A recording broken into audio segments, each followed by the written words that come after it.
I'm Jeff Yeager. I'm from right here in Central Florida, Astatula. What's this truck? We got a 1927 Kenworth, got a 380 Cummins, 5-speed and 4-speed transmission, 370 ratio single axle rear end. You were telling me that this truck has a real connection to Florida.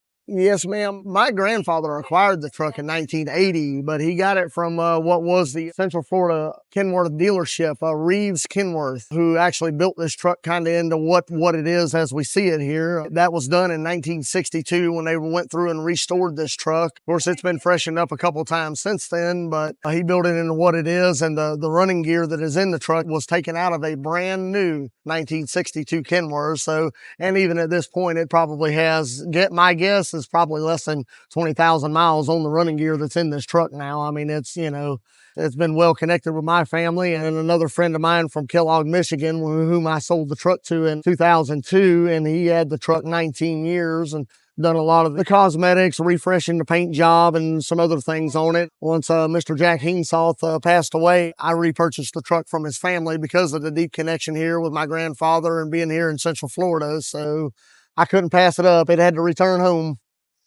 What was its story before it was restored? From what I was told, the truck was originally used in the logging industry out there on the West Coast and around the Seattle, Portland, Oregon, back and forth between there. From all the bits and pieces that I've gathered and what Mr. Heemsoth had gathered on this truck, had its early beginnings on the West Coast and then, made its way to Florida. Not really sure exactly the story of how it ended up in Florida, whether the Kenworth dealer in Orlando actually just found it out west and brought it here, or if it had already been transported here when he purchased it and done what he done. And of course, all through the late 60s and to the probably around 1978, it stayed in the showroom in the Kenworth dealer in Orlando. It was in their showroom. And then once they closed the dealership down, it ended up in a storage facility out the south side of Apopka, Kelly Park Road, in a big warehouse in the middle of an orange grove. But I guess that's where my grandfather found this truck, among others. Some old white truck, 1922 white, which he purchased as well, which I still have. Nowhere near the truck this one is, and some old Pierce Aero cars and trucks. I mean, a lot of old. So he just saw it sitting in the field, basically? It was in the building, but somebody else knew about the trucks and cars and all that being in the building. So I guess he started investigating and found somebody to talk to and ended up going over there and looking at them. And the unique part about that, I mean, even though I was only 7 and 8 years old at the time, we were made many trips in and out of that building looking at all this stuff before he actually ended up with the truck. But I remember it well. I mean, my eyes were like, as big as the moon. All these old cars and trucks, it just fascinated me. And of course, I'm just proud to say that I'm still have the truck here in the family. So would you say that it's because of your grandpa that you feel the need to restore or to keep the trucks in their condition? Absolutely. Absolutely. I definitely have a sense of pride when it comes to that. I got a lot of his old trucks, even from my great grandfather. I mean, it's been a lifelong blood business, basically, all the years and all the generations from back in the horse and wagons, I guess you could say. So is that what your family started in? Yeah. Down here in Florida? Pennsylvania, actually. Allentown and around Hershey and, Wilmington, Delaware. Of course, we're spread all over now. I got some in Hampton, Tennessee. And here, of course, here in Florida as well. But it's been a lifelong business for sure. What about your daughter? Oh, she loves it. She loves it. She's around here somewhere, but she absolutely loves it. She loves this truck. Still in high school? She graduates actually in 2 weeks. Is she going to go into a trucking related field? Oh, I'm sure it probably will be. She's been born and raised around these things day in and day out. So she's in her glory right now with all this chrome and polish and shiny paint. She loves it. Is that the full for the horns? Yep. I overheard you say that this took her to prom. Yep, we did take her to prom in I think it was September last year. We took her over about 20 miles over to the venue they had the prom at, and oh yeah, she loves it. we were actually going to do the homecoming parade with it this past year, but they had some changes on things and they wouldn't allow the Class 8 truck in there. Kind of sucked on that part, but hey, we'll keep moving. What's the transmission? It is a 5-speed and 4-speed Spicer 2-stick transmission. Has she driven this at all? She's driven a little bit just up and down the local road that we're with the shop's on. So she hasn't mastered the dual sticks yet, but as far as the other ones, she can drive them daily, you know. But again, she growed up in them. You know, by the time she was 8 years old, she had her own school bus, had her own, by the time like she was. Real school bus? Yeah, real school bus. Got 14 years old. She's got a fire truck, you know, an actual full-size fire truck from Seminole County we got from the local auction. She's had all kind of little toys for a young kid up to into almost an adult now. Well, I have to ask what her daily driver of a vehicle is. Well, typically, I mean, I think the one she's got the most interest in is the 94 Peterbilt 379. It's a day cab. Got a Caterpillar with an 18-speed in it. I think that's her favorite choice out of all. So does she have a car with a manual transmission too? No, right now her daily driver on that's actually a Crown Vic. She loves that Crown Vic. It's a boat, but I guess it reminds her of a truck. I don't know because it's so big. You know, she likes driving that, or of course, you know, my F-250 or F-350. You know.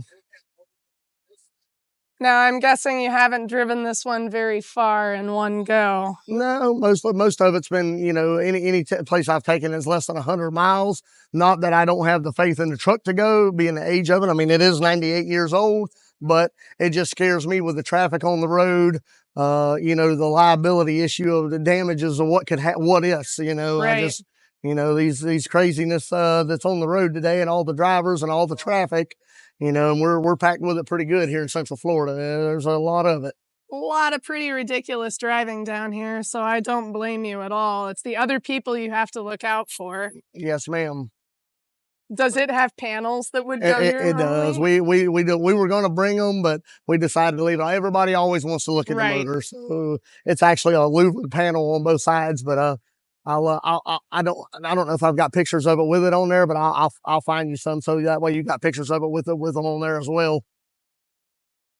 Are you going to throw a birthday party for it in a couple years? Oh yeah.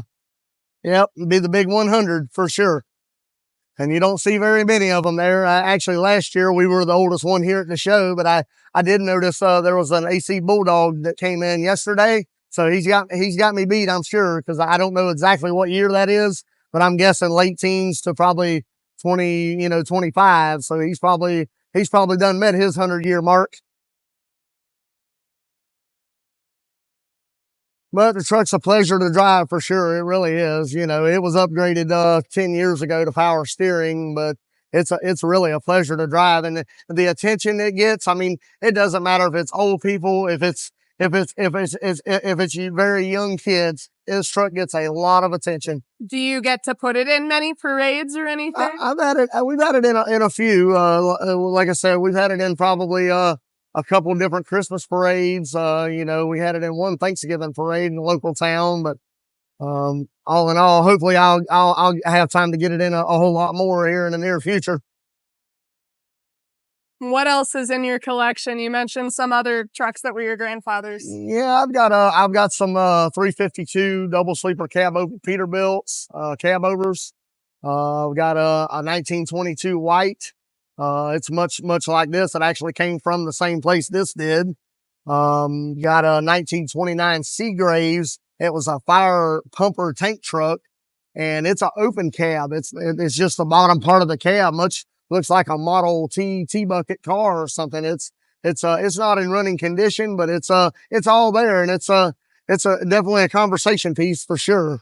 I got an R700, 1970 R700 R model Mac that will belong to my grandfather. Some cab over 4070A International cab over Transtars. That sounds like you've got quite a setup. Yeah, I've got 20 acres full of nothing but trucks and parts. I mean, from every shape and size. Most of my daily fleet are Peterbilt trucks, you know, a more modern variety. Got some Freightliners, but I prefer the old stuff. I don't like new trucks. As far as old trucks go, a lot of times it looks like they would require some instruction before driving them, but this looks pretty straightforward. It is. It's pretty basic. I mean, mostly the 2-stick transmission, but is the only thing that's really, might really confuse the modern drivers, but nonetheless, it is pretty straightforward, pretty easy to drive. Short wheelbase, easy to get around with, so you can drive it. I mean, it's shorter wheelbase than my F-350, so that helps getting in and out of these shows or local actual car shows, because this truck not being very big, and take it to an actual, just a little small car show in town. Now, the restoration happened a pretty long time ago. Yep. But had you had to do much to it? Mr. Heemsoft that I sold it to, he done quite a bit of restoration on this truck, redoing the paint job, done some new wiring on it. Since I've had the truck back, I've just done very minimal things to it since he done it, because that was probably, I'm going to say probably about 15 years ago when he completely went through everything, repainted it, and done all wood on the doors. Wow. Yeah, it's all wood. The whole top of the cab and the frame of the cab is all wood, covered with metal covering. Yes, ma'am. I just noticed that. Wow. I've done, not a whole lot in the last few years since I've had the truck back, because he done a really, really good job on things. So it's, I'm just glad that when I sold it to him that he kept the truck basically, and it's even the same color as what it was when my grandfather got it from Reeves Kenworth, that it was done in the 60s. So he kept the truck almost identical to what it was. You said it came from out west. How far back are you able to trace? Well, what Jack found out from, I guess, and it may have been the same collector that was looking to buy this truck, they found out that at least up through the 1950s, this was hauling logs out in the Seattle, Portland area. Well, I'm glad that it's in a loving home and that it's taken excellent care of. Yes, ma'am. It's such a blessing to have, something that's almost a century old.